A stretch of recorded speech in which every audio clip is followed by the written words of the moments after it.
Well, what another very informative weekend as we look forward on the road to Cheltenham to what may happen at the Cheltenham Festival come March. Sean and Frankie alongside me, as always. And the focus, of course, is going to be on the Champion Hurdle this week because we've had two huge trials. We had the Fighting Fifth up at Newcastle, and we had the Hatton's Grace in the end, which went to Lossiemouth. Let's just get straight into it, boys. Lossiemouth, the new 7-4 favourite after slaying Teahupoo, and Sir Gino into 4-1. I'm going to start with you, Joe, because you're sitting pretty on an anti-post bet for Sir Gino, aren't you? Yeah, 20 quid. Was it 20 to 1, something like that, before any of this Hendo stuff kicked off? So it was just one of those where you stick a few quid down because I just thought outside the box. But actually, it was really, really obvious what was going to happen. And again, the Champion Hurdle is the one that everyone's talking about, and every podcast you listen to or anybody on TV goes, I don't want to talk about it. But it is the big race at Cheltenham because you don't know what's turning up, who's going where. Apart from Lossiemouth, Willie Mullins is absolutely determined. There's no Willie Mullins bingo here that they're going for the Champion Hurdle. And after that performance at the weekend, I could not say, I thought we'd go for the mares and just try and get a win. But no, 100% going for the Champion Hurdle. But again, Willie Mullins bingo could all change.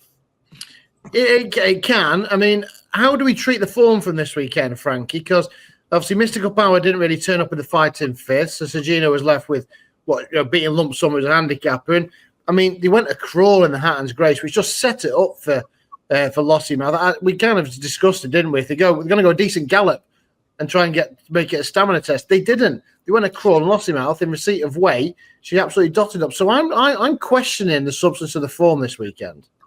Yeah, but both very valid points. You're right. I suppose the counter argument is they both did look very, very good in beating what they beat. But you do make a good point. We have no idea how Sir Gino would have stacked up against a Mystical Power of last year's Grade 1 form. And you are right. He beat a 135, maybe probably now, a 140 odd horse. He did do it very nicely, though. He's very, very easy on the eye, isn't he? I don't think there's any horse racing fan that could have watched that Fighting Fifth and not got excited and thought, oh, my God, how good is Sir Gino? And then the same for Lossiemouth. I've not been shy about being in support of Teahupoo. I was all through last season, and I thought he might just be able to grudge it out this weekend. And turning home, I was going, oh, my God, she is travelling well. Paul Townend was like, a flat jockey just kind of nursing her along, wasn't he? It was unbelievable. So you make very valid points. But as racing fans, I think it's quite easy to get excited about them both. And I thought they were both great. Massive performances. You know what? After the weekend, I'm going to stick my neck out. I think I'd have them both over State Man. Oh, okay. Going up to the punter's guide, again, not after timing. Sir Gino to beat lump sum, paid 15.60 for the forecast. We said Mystical Power for another day. It was just never going. Paul Townend never looked happy at any point, really. So that was done. So that was the obvious forecast. And of course, we were talking earlier on the week about lump sum at 20 to 1. Yeah, probably going to go up to 140. Handicapper in second. But it's very, very exciting because we're so used to having horses taken away from us or being injured or, whatever injury they get or whatever. This was just great to watch Lossiemouth. And as Frankie pretty much stated, he stated in our WhatsApp group, that it was going like a 1 to 10 shot Salisbury, where you just, here we are.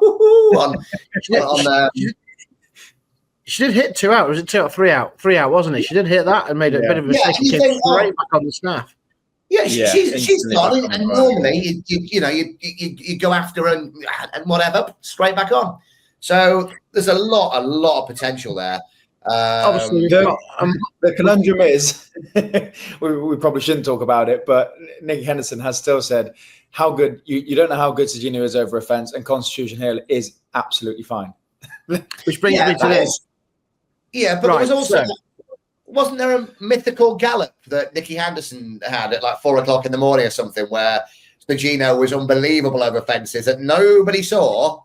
I mean, I said to JP, who said to AP, who said to JR, who said to Casey, fantastic. This is a Gold Cup in where it's happened. Nobody saw it.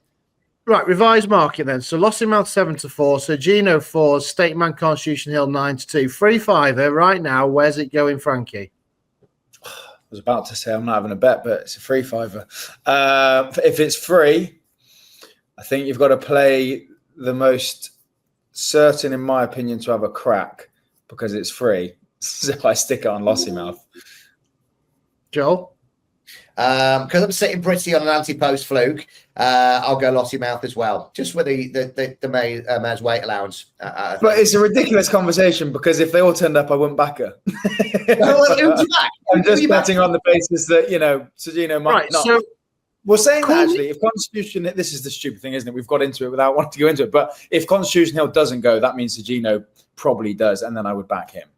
Yeah, but another way, if Constitution Hill does go, Sir Gino probably won't. I mean, I know you can't back him because of what he's been through. We've not seen him yet, but is he not, for a 3-5, is he not the bet now at 9-2? We were talking at the beginning of the season at 7-4. Yeah. He's had a racecourse guy who's come home lame. And I know I've crabbed, obviously, everything that happens at 7 barriers, just with the stories, the issues, the drama. But now he's 9-2.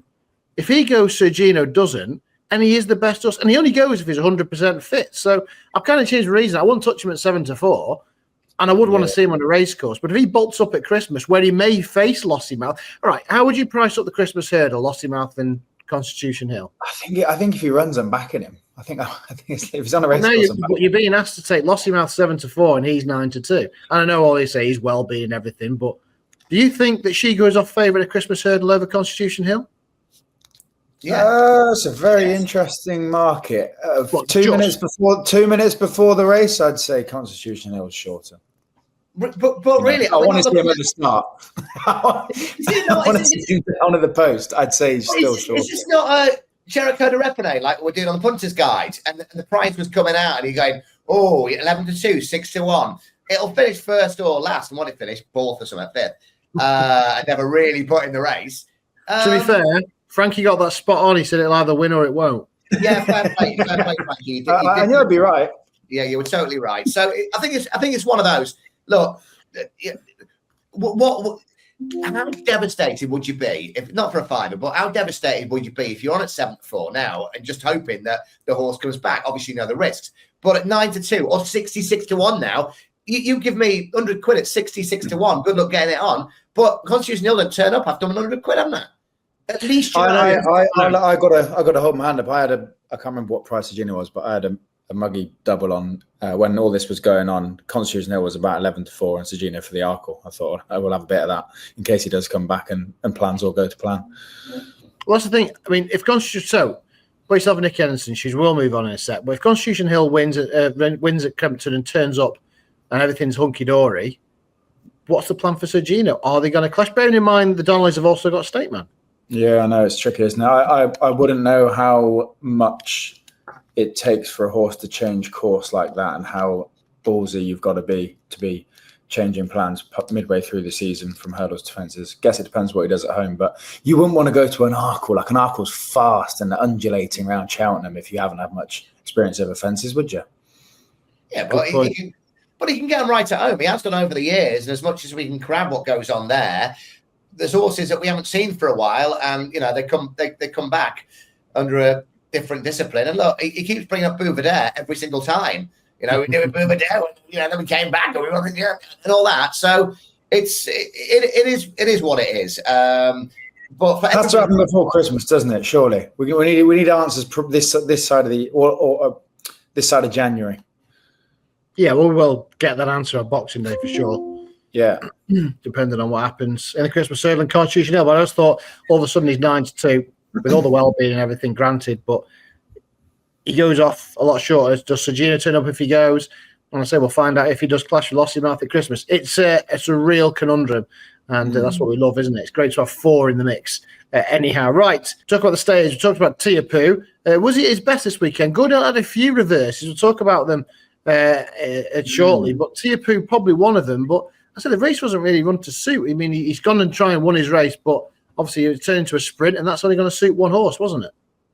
Yeah, I'm not just talking from my pocket because I was in favour of a few of these Gordon favourites. I don't think the race was run to suit many of them.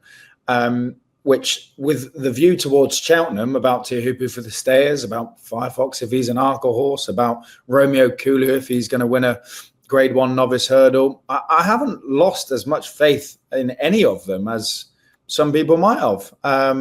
Teahupoo, I think it was damned if he did, damned if he didn't, because the two in front of him fell away too quickly. They weren't good enough to keep going. And then you've got the option, well, do I, hold on to him and don't go for home too soon? You did that and got done for pace. Or do you just go, right, I've got no option but to go and have a crack now, and then you end up as a target out in front and you look silly. I don't think it worked out for Teahupoo at all. But when I look at the Stayers Hurdle market, I still think he's the classiest 3-miler about. So I haven't lost all faith. And that, again, goes back to my point in thinking Lossiemouth was actually really, really good.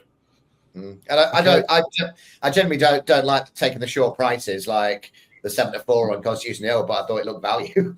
I think if you're hoovering up the 5-2, if it's available for Teahupoo for the Stayers, you've just got to look at that market and go, the clear round, what beats it? Well, strong leader through his hat into the ring. Won an Aintree last year, then won the long distance hurdle. It was odds on. He got the better Monmouth out in the end. He's 10-1 second favourite. Do you make a case for him? Nah. Probably got to brush up the jumping. He got it done, but it was the second and the last, wasn't it? Made a couple of mistakes, but had the engine there. It looked pretty bloodless. But I can't see strong leader getting anywhere near Teahupoo. Can you? I mean, genuinely, he's like a tough. That's a Stayers Hurdle. He's not as sexy as Teahupoo, is he? Teahupoo's like a stayer that also has class. He lacks the class. He's just a tough stayer. I think. Might be being harsh, but that's what it looks like to me. Matt had his face on there as if he's had an anti-post bet on strong leader. No, I haven't. No, I haven't. I just he's 5 times the price, and I say he's done. He's finally repaying what he obviously Ollie Murphy's always believed in him, hasn't he? So he won at Aintree, and then he's come on. He won. All right, it was only a 4-horse race, but it was his seasonal debut, and the others had match fitness, and he won it. I thought he won it quite easily in the end. So you're right, he probably has got to brush up on his jumping, but he's 5 times the price of Teahupoo. So I'd probably rather back him each way than Teahupoo on the nose. That's all I'm suggesting. Right, let's move on to the novice chasers then. We'll start at home first, because probably the most impressive one was the Jukebox Man in the John Frankham on Friday. He's 10-1 for the Brown Advisory. He's got Cheltenham form run up in the Albert Bartlett last year. God, some of them leaps. He grew wings, didn't he? Straight over there, unicorn style. I mean, I've always put this horse up. We got the each way third in December at Newbury when it's 20-1, and then the 2 horses that I probably bored a lot of people with, well, 2 of them at least, was Stellar Story and the Jukebox Man. And I checked again today that Exacta paid £573.40 at the festival. When I never had a penny on. I was on about them all season, didn't have a penny on. I thought, jumped pretty well.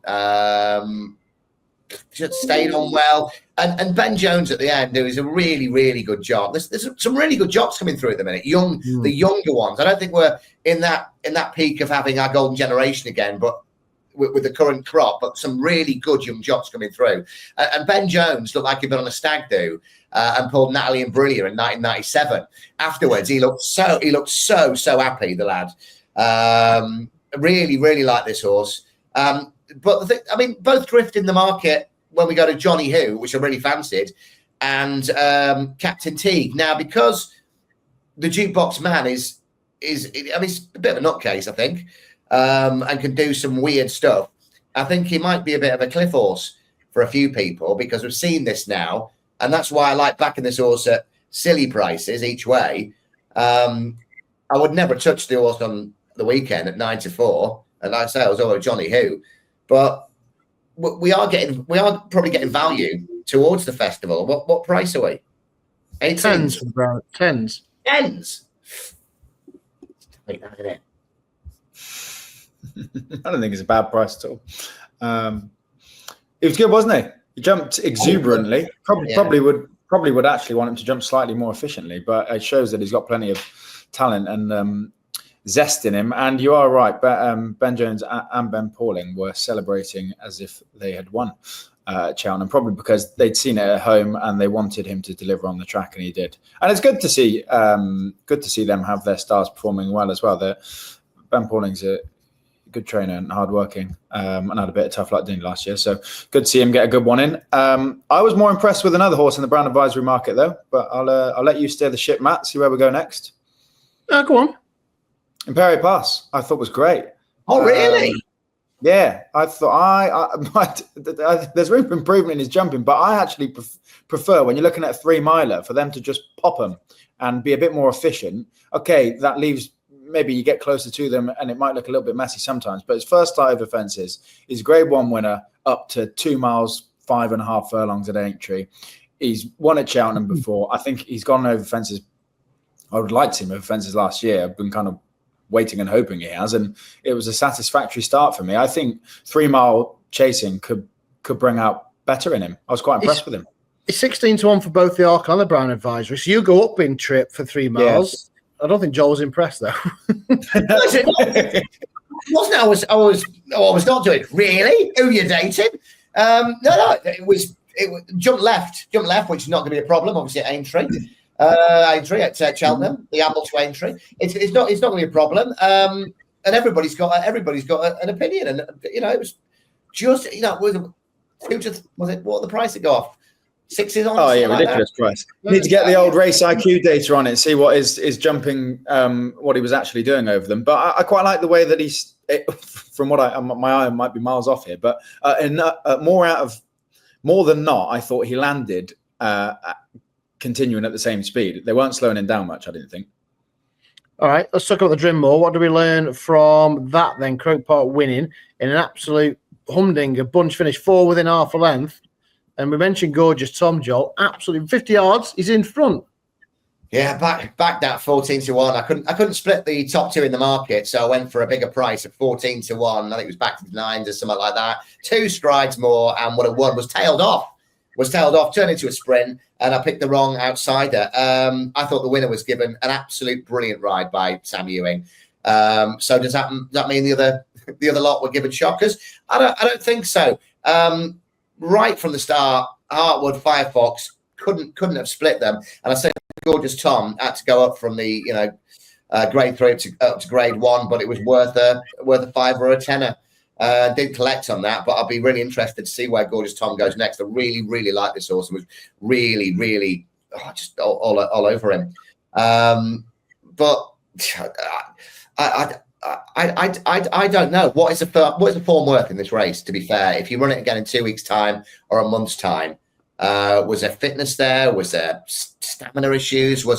Or Sammy Ewing's just gone out there, controlled the pace like an American flat jockey, clock in his head, and he's just been brilliant. I mean, he's one of, I know Gordon Elliott won the race with Croke Park, but obviously Firefox was a fancy one of a few reversals. He's out to 10-1 for the Arkham. But yeah, you kind of have to think the form is to be crabbed with it being 4 so close in the finish, Frankie.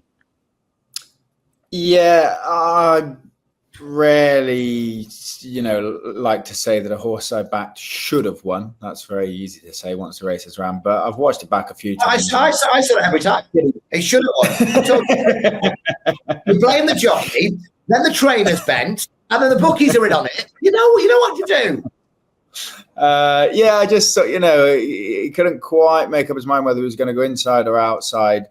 He was the last to use his whip, probably because he thought he had every right to be winning the race and was travelling well enough.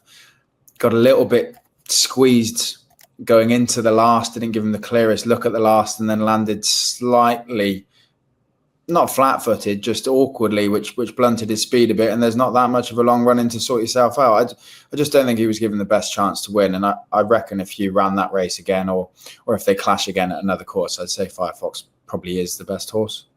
Yeah, how would you have ridden it then? Because I looked at that, and obviously I was watching my horse, Gorgeous Tom. But how would you have ridden it? I'm sure that's a question many times. Go and win it. Go and win it. I mean, because we can sit there and analyze it and go whatever. Was Firefox 100% fit?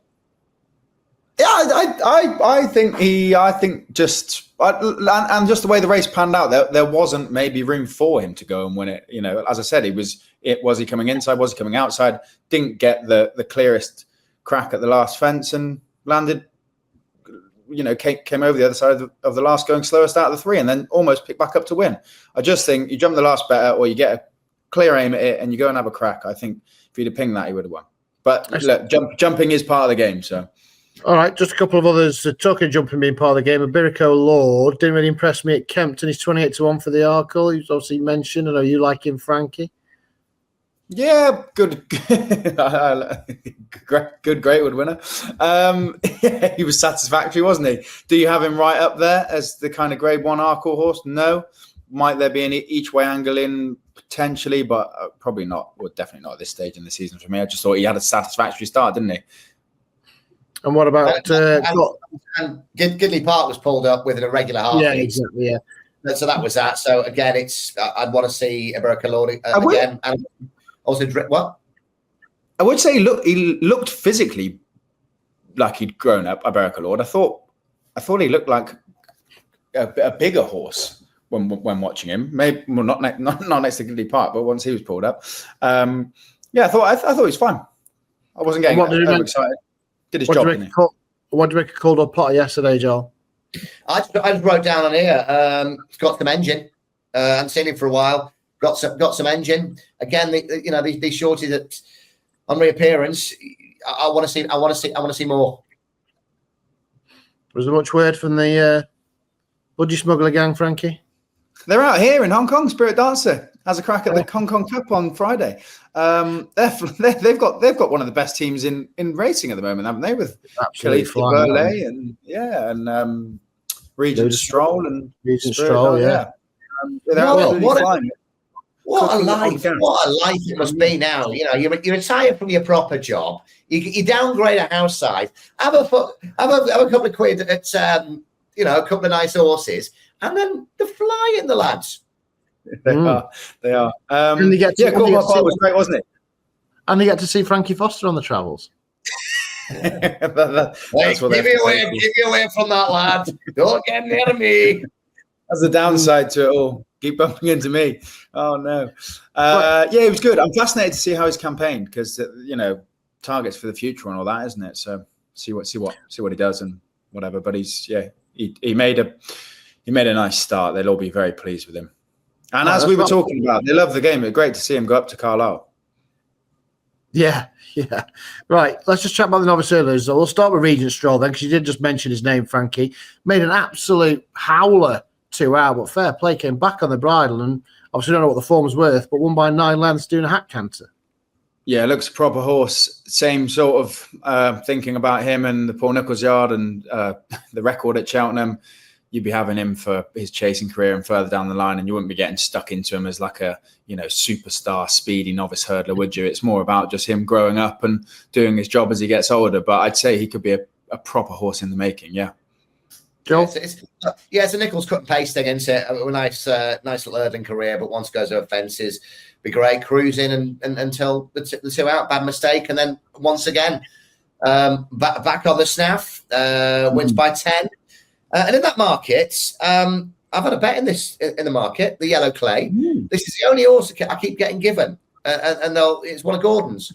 I think it's around 10 or 12 to 1, something like that. New Lions 16s, Regent Stroll around 16s as well. But the Yellow Clay is the one that I keep getting told that this is not the target. This is the one they're gonna go and win. The Yellow Clay. It beats Where's My Jet? 10 lengths, mid-November. Not sure where next, but that's the one I keep getting from the island. Okay, interesting. Well, you mentioned the New Lion. Challow maybe next, because he won at Newbury over that track and trip. He's 16s for the Gallagher, as you mentioned.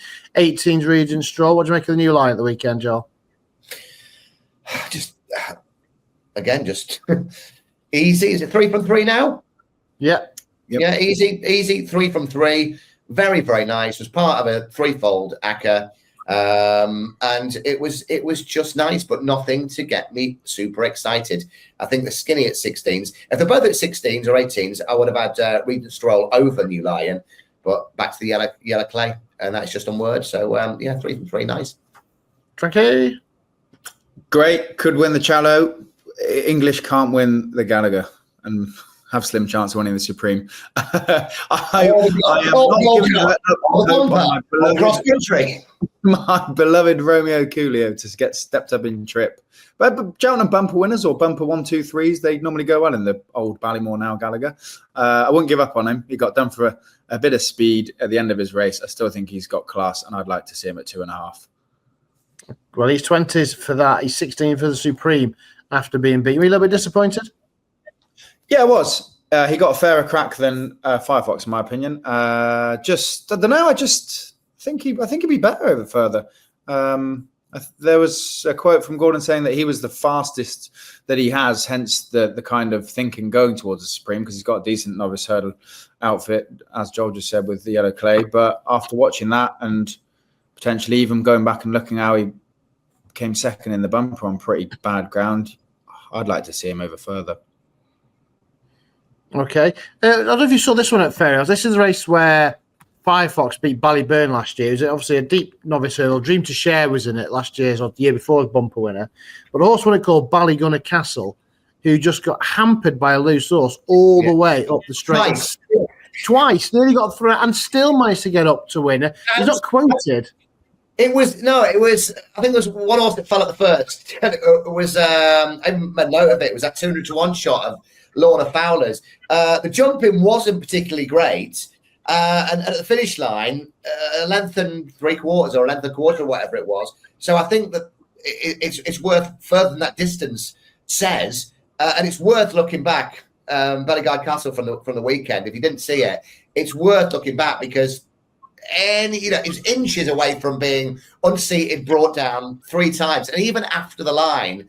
The rag was still trying to have a go, so I don't think it's not a tiff like the Mullins cousins had, but it was convinced of trying to take him out. But I think there's more juice in that distance suggests. I thought so. So look, he looked like a deep novice. It was a very good race last year.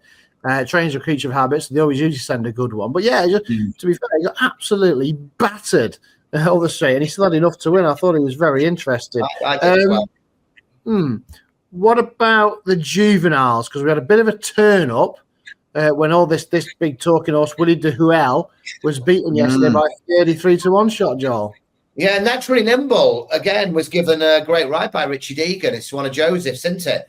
And I think he's been priced up at 16 or something like that. Is he for the races at Cheltenham? I think it was added to the market last night.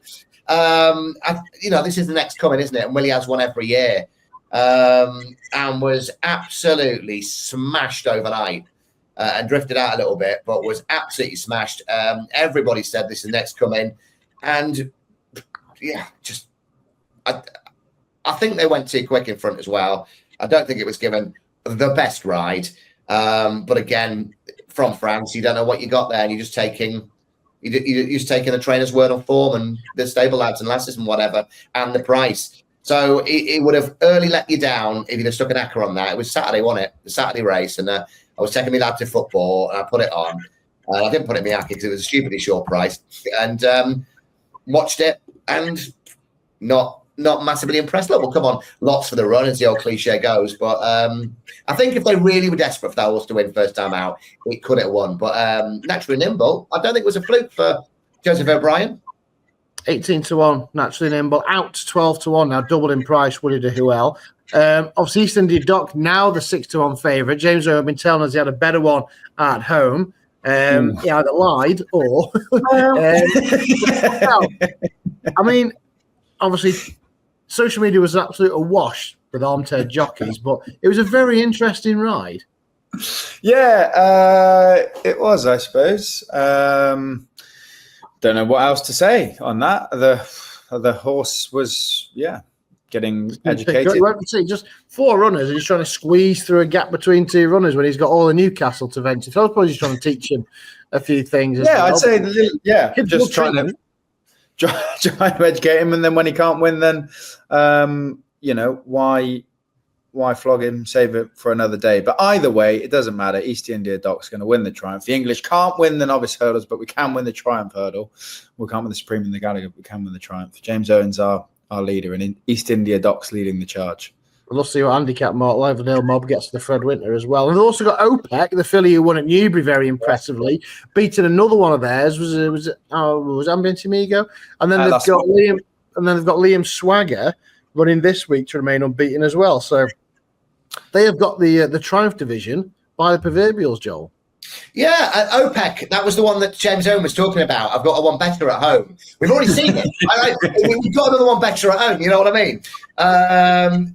I think, made all 8 lengths, get the Hattery Cup, won at Fakenham and Wetherby. I didn't think, it'd step up to this, but it was great. I mean, every time I watch a race on TV at the minute, it seems like people are talking about how good James Owen is.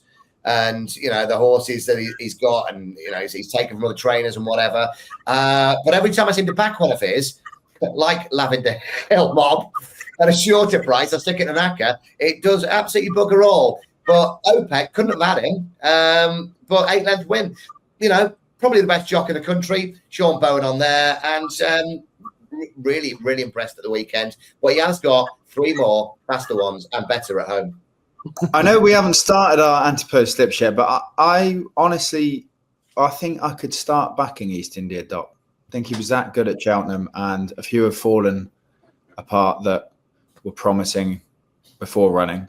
I think whatever he is, 5s, 13-2, something like 6s. I don't know. 6-1 favourite with us. There you are. I would not be against just your fiver on that each week until you get there. No shock. Favourite. Frankie fancies favourite. Yeah, everybody else is paying off the Clear Pay or Klarna for £5 every week. Frankie's going to his local Betfred with a moustache on and glasses, having a £5 Right, boys. Anything else that you want to discuss from this weekend that I may have missed? Yes. So Scottish in Ireland, the JP horse. Mark Walsh didn't have the best of weekends, but I'm not sure that was the best of rides or that was the intention. I'm not sure. So Scottish, are we just backing him blind for Cheltenham, or is there another target or whatever? Or is he just not as good as we think? And we just think that every horse in the green and gold is being set up. There was 2 at the weekend, which I was really, really cheesed off with. Jeriko Du Reponet and So Scottish. Jeriko Du Reponet, even the Racing Post did their, politically correct thing of never dangerous. And look, James Bowen half an hour earlier was, or half an hour later was it? Impose Etoile was just brilliant. Hell of a ride. Well, I hated Jeriko Du Reponet and So Scottish at the weekend, and I thought, it just looks dirty to me. Looks dirty. More So Scottish because it's obviously a plot job, but for what? We'll find out when it wins. Frankie? Not much more to add. Impose to our cracking ride from James and Jeriko Du Reponet. Who knows what that horse is up to? Could he be having a county hurdle bid? Is he just not that good? Was it a weird race for pace? I don't know. I'd keep my eye on him though. I don't think I could rule him out as someone who could win a handicap this season. Do you know who I was impressed with actually? His old Saturday Sam's, not Steel Alley. The one that beats it. Lump sum. Lump sum. I thought it ran a good race. Well, all eyes were on Sir Gino. I thought it ran a good race. Thought I finished this race off well. I think it jumps hurdles nicely. Thought it ran quite a nice race. And ruined his handicap, Mark. Joel? Yeah. Just a few things. First of all, such sad news about Jack Kennedy at the weekend, broken his leg for the 6th time. We think he's mustard on this show. Tara Lee Cogan. He's taken over from Shark Hanlon in a Sneezy Foster type way. That's a good one. It's a bit like Ruth Carr taking over from Paul Nicholls. Major Fortune was my one for the future.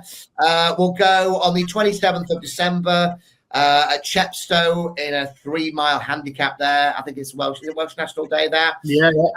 I've got 10% in a horse of Gavin Cromwell's called Mr. Wilson, who has gone to Kerry Lee. We look to be running at Uttoxeter next week, and here are the colours. Looking very Stoke City. I do have more business. Sorry. Well, you never know what you're going to come out with, Joel. I do have more business. Sorry, I forgot. Milos, the next time that runs over 3 miles, give it hurdles or fences, it's going to win. Yeah, he looked like he enjoyed himself, didn't he? Yeah, I think so. It has to have a big race in it. He is one for the tracker, Milos. Get him in. Right, this weekend, Punter's Guide will come, half of it from Lapland, half of it from Hong Kong, and half of it from the northwest of England. Hang on a second, Matt. Oh, yeah. Yeah, well, 3/3 then.